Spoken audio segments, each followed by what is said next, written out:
Okay, in this program, we're going to cover compound angles, where I'm going to rotate around one axis and then also around another axis to show how that works, and we'll talk a little bit about the rules for that.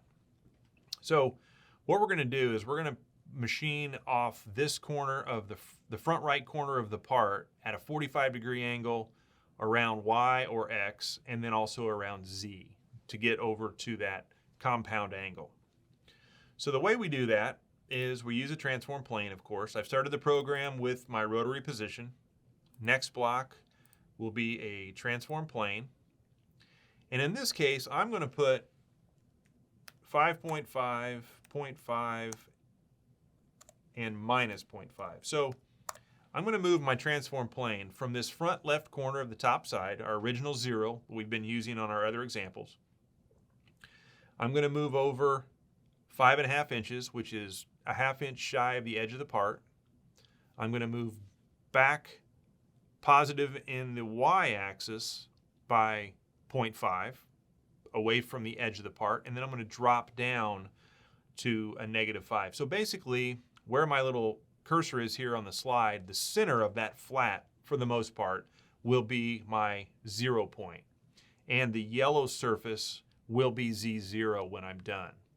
So we would position, move over to that point in X, Y, down in Z, and then I'm going to rotate 45 degrees around the Y, and then -45 degrees around Z, and that's going to get me where I need to be. When we do rotations in something other than just one axis, we're going to do that rotation in alphabetical order. And what I mean by that is once we've moved this origin point where it needs to go, it's going to rotate around the X, then the Y, and then the Z to get into the final rotation that what we need. So if I were to put the rotations in, here's what we're going to do. I'm not going to rotate around X at all. I'm going to rotate 45 degrees positive around the Y. So I'll put a 45 degrees there. And then I'm going to rotate 45 degrees around Z in the negative direction to get into position. Now notice that it didn't rotate and then rotate around the Z of my new transform plane. All three of the actions that happen here at this rotary angle in the transform plane will happen around the original 0 point. So I came over here, I rotated, and I rotated around my normal Z of the machine. So this is creating a work plane. We cannot work within that work plane yet until this entire block has been completed. So we move the origin point. We've rotated our two axes into position. Our next block is going to be a mill circle. 0 point is going to be the center of that yellow surface now. So we're going to do this circle around 0. I'll do a radius of 1 inch. That should be enough to clean this up. I'll do 0.5, and I'm going to go to a Z of 0. Again, we're creating this surface as being the 0 point.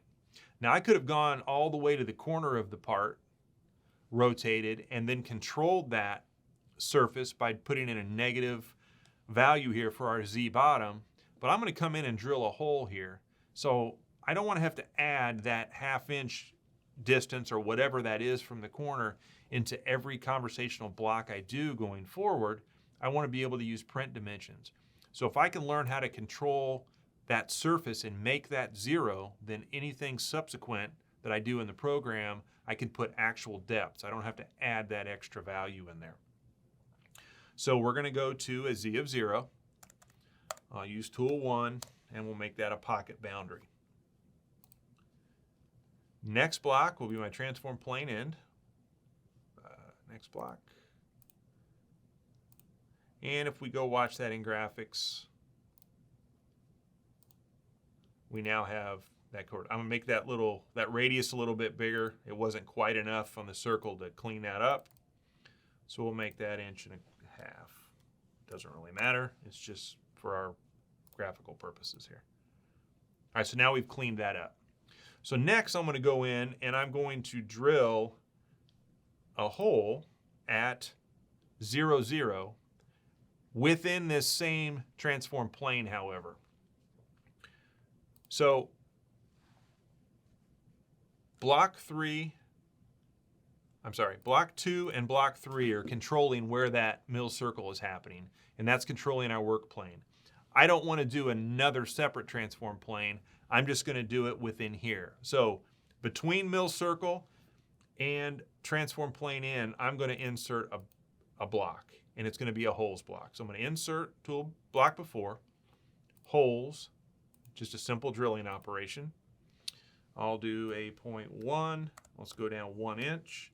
And again, this 1 inch will be from that yellow surface. I don't have to add that extra value because I took care of, in my transform plane, I controlled where I wanted that Z surface to be. I use tool 2. Next hole operation will be my locations at 0, 0.